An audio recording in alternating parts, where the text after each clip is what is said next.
Magandang araw mga kabi. So for today's video, mag-update lang tayo sa mga kalapati natin. So bali start na nga ng training na ating South Derby Race. Kaya yung mga kalapati natin sumasabak na sa training sa club. Ayan, ito yung mga kalapati natin na to. Gandang kalapati. So bali ibang kalapati rito sa kasama ko to mga kabi. So hindi lang kalapati ko yun nandito. Bali isinama niya kasi yung kalapati niya rito para isang gayak na lang.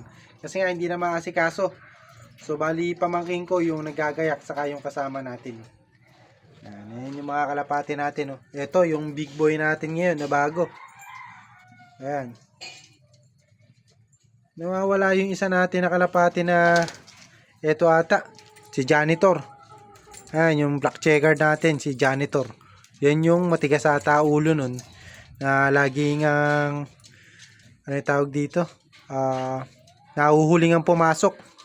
So naglulupa yan kasi ang kinakain niya yung mga nahuhulog nilang patuka.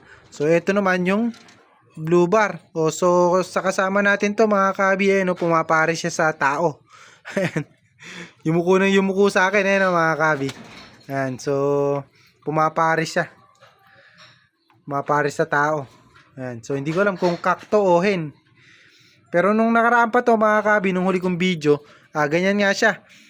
Lumalapit sa akin tapos pumapares sa akin. Ano? Mukha ata akong kalapati ano? Tingnan nyo. So ganyan siya. Kahit nung nakaraan na lumapit ako dito mga kabi, ayan. Pumapares nga siya sa akin. So masyadong maamo yung kalapati kapag ganyan. Ito yung choco nung kasama natin to. So yun yung choco natin. Nag-iisa lang yan mga kabi. No? Gandang kalapati yan. Solid yan. So pumares dun sa stockbird namin. Ito yung kapares nyan. So pang stockbird yan pero pang south sana to. Yan. So silang dalawa ngayon ang tandem mga kabi. Yan. So ina-update ko lang kayo. At ito pala yung so lapit siya ng lapit. Talagang pumapares siya. Ayan, tinan nyo. Pumapares siya. So, imbis na sa kalapati pumares, sa tao ata gustong pumares yan. Yumuyuko na yumuyuko. Nakita nyo naman siguro. Napakaamo nga. Ano ba pangalan na itong kalapati na rin, no? So, ayan, no. Tingnan nyo, ayan, no. Talagang gusto niyang pumares. So, hindi naman tayo bumabarako. Ayan. Ito naman yung checkered. So alam ko sa atin to, itong checkered na to. MacArthur natin to. So nasan pa yung isang MacArthur natin, ayun. Yun natin isang MacArthur natin nandun sa loob. So yun yung dalawang MacArthur natin ngayon na panlaban.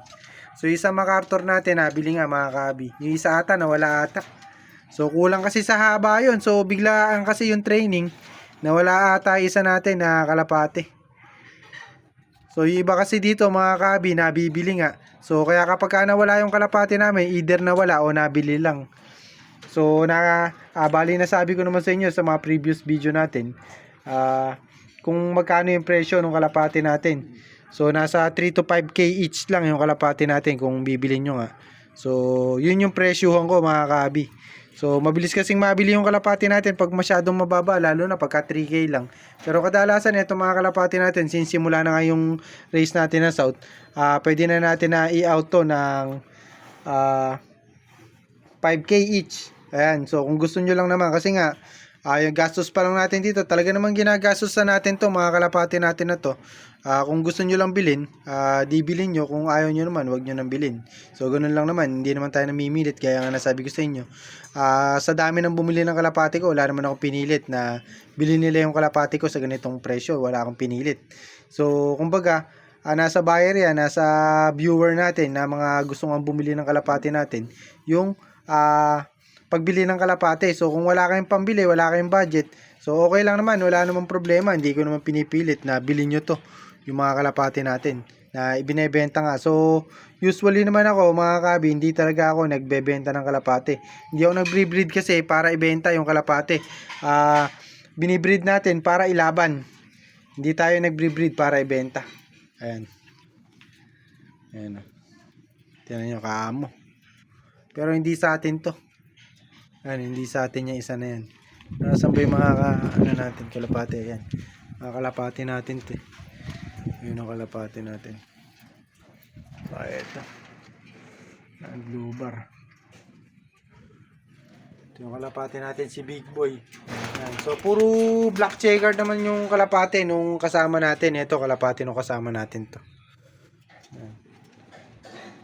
Sa ibang black checker. Yung black checker data natin, dalawa lang yung black checker data natin. So, hindi ko matandaan kung ilan. So, yung isang blue bar ata nabili sa atin sa isang checker data. So, hindi ko malaman kasi kung ano yung mga nabili sa atin. Pero may nawala tayong kalapati, alam ko. Isang MacArthur yung isang nawala sa atin, tapos yung isa nabili. Ayan. So, update naman tayo sa mga breeder natin. At matagal nga tayo hindi nakapag vlog o nakapag video ng mga kalapati. Pero mapapanood nyo to dun sa vlog ng kasama natin. Mga kalapati natin ito binablog niya. So, ganun lang mga kabi. Kapag nga nawala yung kalapati natin, either nawala sa training kasi start na ng training o nabili na yung mga kalapati natin. So, hanggat meron pa naman kalapati dito, pwede nyo naman ako i-contact para mabili nyo yung kalapati natin kung gusto nyo at magkakasundo tayo sa presyo. Kaso, lately, hindi nga ako nakakapag Facebook o hindi ko na i-open yung Facebook page natin. Doon kasi ako nagpapa-PM kung merong gustong bumili. Doon sa kalapati ni Hanshen, yung Facebook ko na yun. Kalapati ni Hanshen. Facebook page yun mga kabi, pwede kayo mag-message doon. Kung meron di kayong gusto na, lalo na sa mga newbie, yung mga nagtatanong sa atin ng tips. So, pwede nyo kayo message doon para hindi na natin masyadong pagkaabalahan o gawang pa ng vlog. Pwede nyo nga akong direkta i-message doon. Kung masasagot ko yung tanong nyo, pwede nga natin sagutin doon. Message nyo ako. Yan. So, ito yung mga kalapati natin mga kabi. Yan. Yan. Ito talaga yung maamo. Mukhang magcha-champion to mga kabi. Yan, napakaamo Gustong pumari sa tao. Yan. Gandang kalapati. Puro may nest na rin sila dito mga kabi. Nakita nyo naman siguro. So, hiwa-hiwalay na sila. So, update pala tayo sa mga breeder natin. At para makita nyo rin kung ano na nangyari sa mga breeder natin at binibreed natin. So, hindi kasi tayo nakapag-update nito mga nakaraang araw kasi mga nagsibagyo din. So, hindi tayo nakapag-video nung mga nakaraan kasi maulan talaga. At baka masira pa yung cellphone natin na ginagamit. Hindi naman tayo mayaman na maraming pambili. So, yun nga mga kabi, update ko kayo sa next video na lang siguro. Masyado na umaba yung kwentuhan natin dito sa video natin na to. Next video ko kayo i-update sa mga breeder natin.